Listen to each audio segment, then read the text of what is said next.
nordestine pela prática dos crimes de homicídio consumado com dolo eventual em face das vítimas Suelen Edler da Silveira e Amanda Grabner Zimmer, tipificado no artigo 121 caput do Código Penal. Lesões corporais com dolo eventual em face das vítimas Tainá Carolina Círico, Maria Eduarda Kramer e Tainara Schwartz e embriaguez ao volante. Desse modo, considerando a decisão do Conselho de Sentença, passo a aplicação das penas nos termos do artigo 492 do Código de Processo Penal. Considerando que são semelhantes as circunstâncias judiciais dos crimes contra vítimas diferentes, possível a fundamentação conjunta, bastando que sejam apreciadas de forma individual eventuais peculiaridades.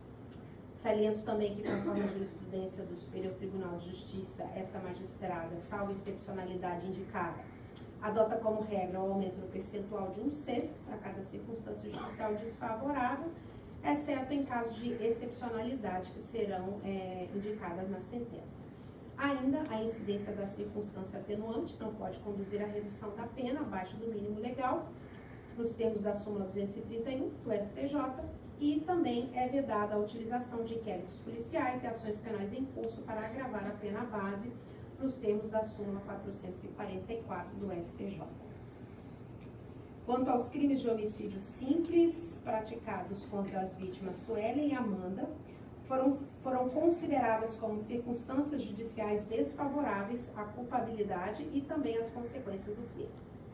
No tocante à maior culpabilidade, o réu conduziu o veículo sob efeito de álcool e consoante vídeo constantes nos autos, momentos antes do impacto fatal. O acusado conduziu o veículo de forma imprudente a uma rodovia federal, conhecida por ter diversos trechos em obras na época, fazendo zigue-zague, inclusive adentrando na contramão de direção, colocando em risco a vida e incolumidade física de diversas pessoas, até finalmente colidir com o veículo no qual estavam as vítimas.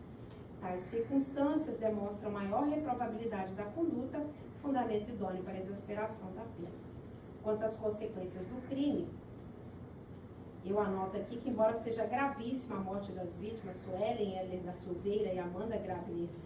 Zimmermann, assim como as consequências daí decorrentes, tal como serem os familiares e pessoas próximas privadas de sua presença, todavia esta magistrada entende que as consequências que autorizam a majoração da pena devem extrapolar o chamado desdobramento natural do homicídio, e no caso não verifica a presença de elementos que autorizem a majoração. Então, embora reconhecendo as consequências gravíssimas, aqui no caso, elas não serão consideradas na dosimetria da pena. Quanto ao comportamento das vítimas, eu anoto que o Conselho de Sentença reconheceu que foi o acusado que deu causa ao acidente e não as vítimas. Pelo exposto, considerando a presença de uma circunstância judicial desfavorável à culpabilidade, tendo em vista a ressalva referente à consequência, exaspera a pena base no percentual de 1/6, fixando em 7 anos de reclusão cada um dos crimes de homicídio simples praticado contra as vítimas Suelen e Amanda. Na segunda fase, eu reconheço a atenuante da confissão espontânea, ainda que qualificada, e também a reparação do dano antes do julgamento. Considerando a presença de duas atenuantes, e que nos termos da súmula 231 do STJ, como dito, a incidência dessa atenuante não pode conduzir à redução da pena abaixo do mínimo, eu reduzo a pena de cada um dos crimes de homicídio simples para 6 anos de reclusão. Na terceira fase, não há causas gerais ou especiais de aumento ou de redução a serem consideradas, razão pela qual a pena fica assim estabilizada em 6 anos de reclusão para cada um dos crimes de homicídio. Quanto aos crimes de lesão corporal, de que foram vítimas Tainá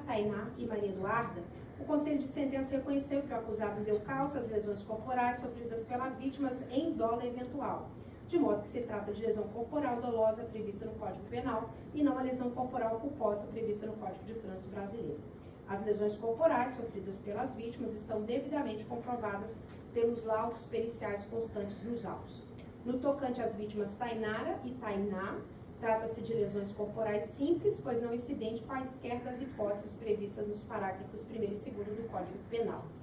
De outro lado, no tocante à vítima Maria Eduarda, trata-se de lesão corporal grave, pois em conformidade com os laudos periciais constantes nos autos, ela ficou mais de 30 dias afastada de suas atividades habituais e correu risco de vida, amoldando-se o crime no artigo 129, parágrafo 1º, incisos 1 e 2 do Código Penal.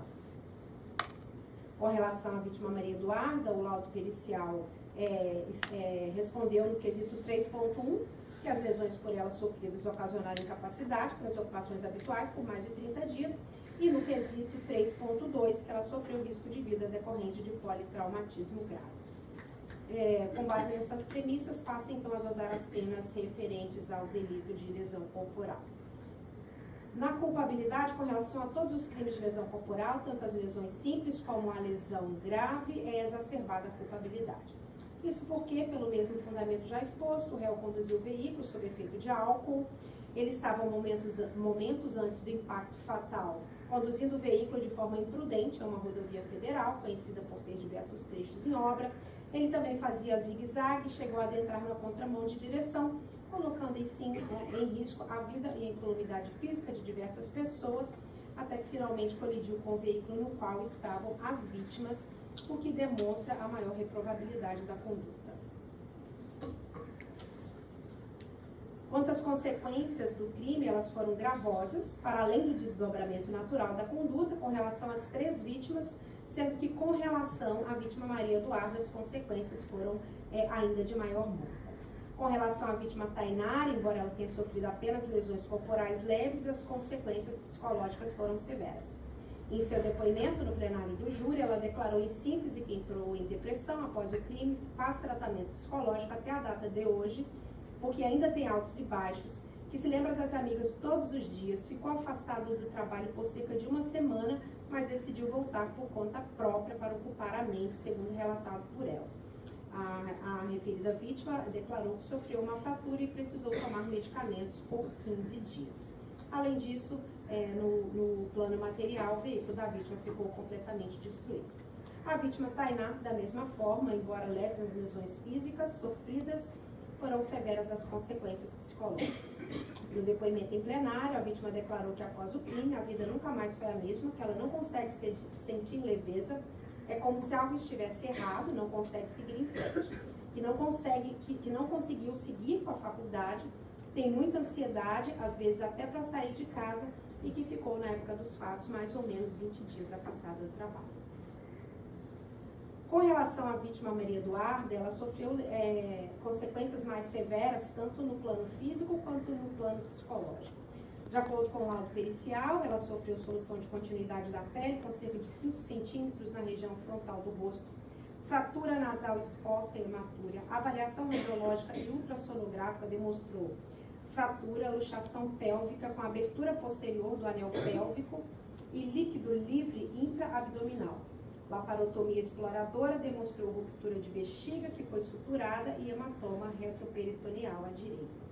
Além disso, das conclusões do laudo pericial, a vítima Maria Eduarda, em sessão plenária, declarou em resumo que ela sofreu 4 fraturas, teve a bexiga rompida, quebrou o nariz, precisou fazer cirurgia exploratória no abdômen, o que se conforma aí com o laudo pericial. Declarou que não consegue andar por longas distâncias, nem ficar em pé ou sentada por longo tempo, até o dia de hoje, pois ainda sente dor, que possui ansiedade generalizada e estresse pós-traumático, que faz tratamento até o dia de hoje e ficou afastada das suas ocupações habituais por no mínimo 1 ano e meio, 1 ano, na época dos fatos, e ainda demorou alguns meses para se recolocar. Assim como dito, as lesões e consequências para a vítima Maria Eduarda foram bem mais severas, o que autoriza o aumento da pena em maior percentual. Tudo isso considerando, fixo as penas bases quanto às vítimas Tainara Schwartz e Tainá Carolina, em 4 meses de detenção, a pena de cada um dos crimes de lesão corporal, e com relação à vítima Maria Eduarda, a pena de 3 anos de reclusão. Não há agravantes a serem consideradas, incide a confissão espontânea ainda que qualificada, bem como a reparação do dano antes do julgamento, e considerando de um lado que são duas as atenuantes e que de outro se trata de confissão qualificada, eu reduzo a pena de cada uma dos crimes de lesão corporal das vítimas Tainara e Tainá para 3 meses de detenção, cada um dos crimes, e com relação à vítima Maria Eduarda para 2 anos e 6 meses de reclusão, ficando a pena aí estabilizada pela ausência de outras causas de modificação na 3ª fase da dosimetria. Por fim, quanto ao crime de condução de veículo automotor sob a influência de álcool, considero a maior culpabilidade, pois o acusado conduziu o veículo embriagado em alta velocidade por rodovia federal, com diversos trechos em obra, como já mencionado, em distância superior a 100 km por hora, pois a prova dos autos evidencia, como ele mesmo disse, aliás, que ele saiu da cidade de Rio do Sul. Com relação às consequências do crime, o acusado não apenas colocou em risco a vítima e a incolumidade física alheia, mas efetivamente ele provocou um acidente de trânsito, do qual resultaram 2 vítimas fatais e outras 3 vítimas com ferimentos, além de gerar perigo concreto a outros motoristas que passavam pelo local no momento do acidente, tendo em vista os destroços que ficaram espalhados na pista, tudo quanto autoriza a exasperação da pena. Assim,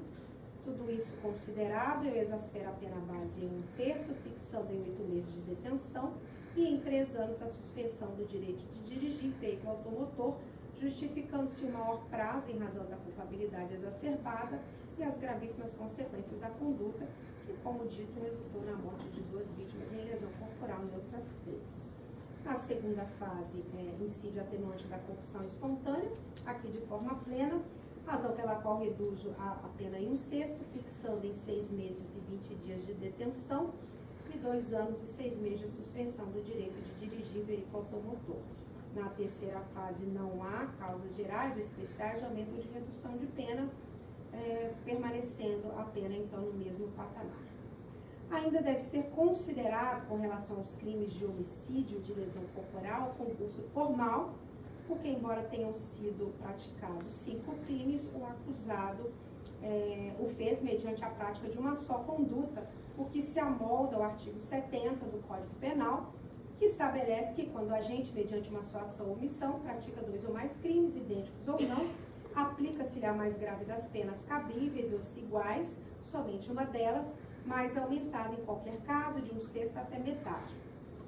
As penas aplicam-se, entretanto, cumulativamente, se a ação ou omissão é dolosa e os crimes concorrentes resultam de desígnios autônomos, o que não é o caso, razão pela qual deve ser exasperada a mais grave das penas. No tocante à fração de aumento, em conformidade com a jurisprudência do Superior Tribunal de Justiça, tratando-se de 5 infrações, o aumento deve ser no percentual de 1/3. Assim, a mais grave das penas, que no caso é 6 anos de reclusão, referente ao homicídio consumado, deve ser exasperada de 1/3, ficando a sanção final pelos crimes de homicídio e de lesão corporal estabilizada em 8 anos de reclusão, em concurso material, com a pena do crime de embriaguez ao volante, de 6 meses e 20 dias de detenção e 2 anos e 6 meses de suspensão do direito de dirigir veículo automotor. Tudo considerado, por todos os crimes pelos quais foi julgado nesta data, o senhor Evânio fica condenado às penas totais de 8 anos de reclusão, 6 meses e 20 dias de detenção e 2 anos e 6 meses de suspensão do direito de dirigir veículo automotor. Tendo em vista a quantidade das penas no patamar limítrofe de 8 anos e as circunstâncias judiciais desfavoráveis, o regime inicial de cumprimento da pena deverá ser fechado nos termos do artigo 33, parágrafo 2º-A do Código Penal, ficando o acusado também condenado ao pagamento das custas processuais na forma do artigo 804 do Código de Processo Penal. São vedadas no presente caso a substituição e a suspensão condicional da pena em relação aos crimes de homicídio, de lesão corporal, pois a pena ultrapassa 4 anos, e quanto ao delito do artigo 306 do Código de Trânsito Brasileiro, embora trate-se de pena inferior a 4 anos, as graves consequências desfavoráveis e também as circunstâncias judiciais não autorizam nem recomendam a substituição ou suspensão condicional da pena. Com relação ao regime de cumprimento da pena, deve ser feita uma ressalva nesse momento. Isso porque o Superior Tribunal de Justiça, no julgamento do termo repetitivo 1155, firmou diversas teses, dentre elas a tese de que o período de recolhimento obrigatório noturno e nos dias de folga, por comprometer o status de liberdade do acusado, deve ser reconhecido como período a ser detraído da pena privativa de liberdade e da medida de segurança, em homenagem aos princípios da proporcionalidade e do non bis in idem. De acordo também com o mesmo tema repetitivo, essa consideração das medidas deve se dar independentemente de monitoramento eletrônico. E o Código de Processo Penal estabelece que na fixação do regime devem ser considerado o período de detração. Então, em resumo, o senhor Evânio encontra-se submetido a medidas cautelares diversas, dentre elas o recolhimento domiciliar noturno, integralmente nos dias de folga, o que deve ser considerado para fim de detração, com impacto no regime que foi estabelecido, considerando que está no limítrofe aqui de 8 anos. No entanto, considerando a complexidade dos cálculos a serem efetuados, adiantado da hora, bem como que se trata de decisão referente exclusivamente à aplicação da pena, que é de competência dessa juíza singular, o cálculo será feito em momento posterior em gabinete, reabrindo-se então prazo recursal, a fim de que não haja prejuízo para qualquer das partes. A pena aplicada é inferior a 15 anos de reclusão, de modo que não incide a norma do artigo 492, inciso 1E do Código de Processo Penal, que determina o imediato cumprimento da pena. E considerando que o acusado permaneceu solto até o presente momento, sem notícia de descumprimento das medidas cautelares que a ele foram impostas, e não havendo qualquer alteração da situação fática, o senhor Evânio deverá aguardar em liberdade até o trânsito em julgado da sentença ou até que seja proferida outra decisão pela instância superior. Determinações aqui, doutores, com relação aos bens apreendidos e outras determinações de praxe, que eu vou me abster de ler, mas estão consignados para que não fique tão cansativo. Muito obrigada, podem sentar.